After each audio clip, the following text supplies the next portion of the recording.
Today we're going to be looking at the display settings for the Espin Nesta e-bike.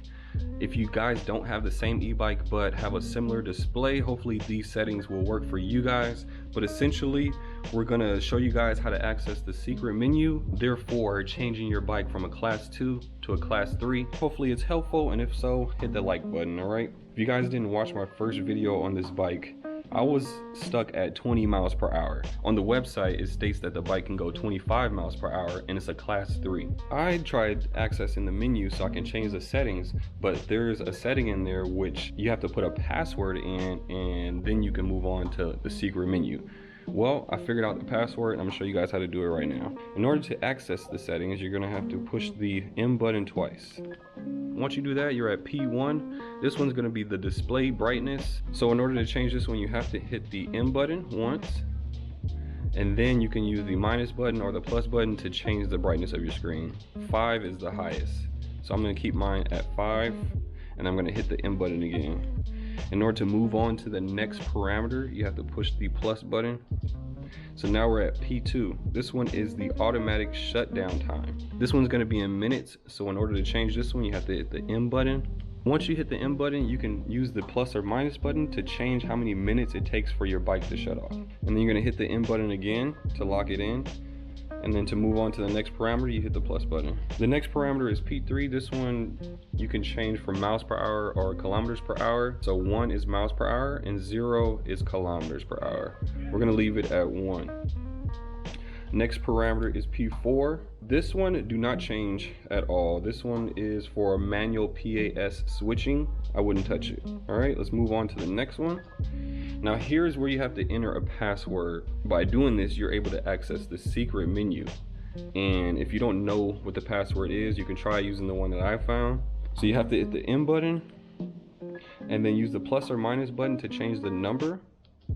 So first one's gonna be 1, then you're gonna hit M. Next one's gonna be 8.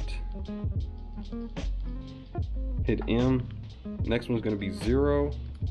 Hit M. Next one's gonna be 1, hit M.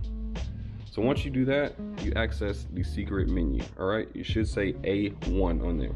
A1 is gonna be your battery voltage. Right now it's set to 48. So depending on what type of battery you have, if you have a 52, 72 volt, just change it according to that, all right? So this one's gonna be 48, we're gonna keep it at that.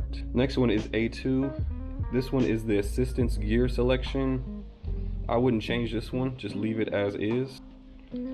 And then the next setting is A3. This one is the max speed limiter. All right, this is gonna change your top speed. So right now, as you can see, we're at 32 kilometers per hour, which equals 20 miles per hour. So that was the reason why the bike kept cutting out at 20 miles per hour. So in order to change that one, you hit the M button, and then you can bump it all the way up. I believe mine max is 41. Yeah, but yours might be higher depending on what bike you have. Hit the M button again, I lock it in, and we're gonna move on to the next setting, which is A4. This one is the current limiter. Now, mine is set to 22 amps. This means that the bike is putting out a max total of 22 amps. You can change it if you wanna lower it. I personally wouldn't put it higher because this could damage the motor or the controller. If you do feel like the bike is taking off too fast, you can always lower it to like 20 or 15 and you'll definitely see the difference, but we'll leave it at 22. All right, so the next one is A5, and this one is your wheel diameter. This one is set to 24 inches. Now this is a 20-inch bike. I've seen some bikes use 22 for this number. I've seen some use 20. This one is using 24. You just want to make sure it's as accurate as possible. So I would suggest using a speedometer app or something that can track how fast you're going accurately, and then comparing that number, and if the number is higher or lower, then you'll need to adjust this.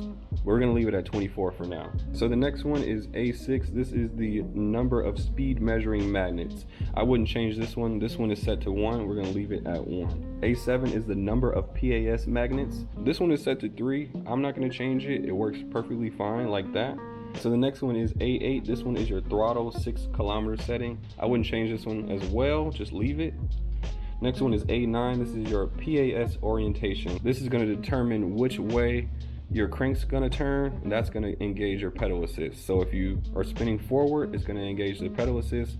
I believe if you change this one to 1, you'll be able to spin your cranks backwards, and then it would engage the pedal assist. I personally wouldn't change this setting, just leave it as is. The bike works perfectly fine like that. So once you're done, all you have to do is just double tap the M button, and it'll exit right back out, and you should be set to go. I'm not gonna test it in this video, just wanted to help you guys out with the settings. Stay tuned for our next video. We will be doing a top speed test, GPS verified, as well as a range test. Hopefully this video helped you. If so, hit that like button, and don't forget to hit that subscribe button, and we'll see you guys in the next video. Until the next one, deuces like that.